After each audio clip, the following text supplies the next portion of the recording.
நம்மக்கிட்ட காடு இருந்தால் எடுத்துக்கிடுவானுவ, ரூபா இருந்தால் பிடிங்கிடுவானுவ.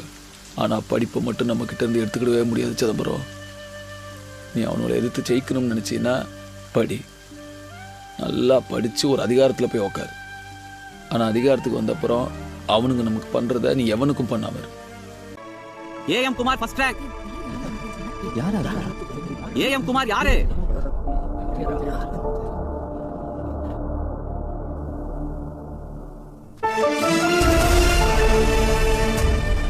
என்ன செய்யுது?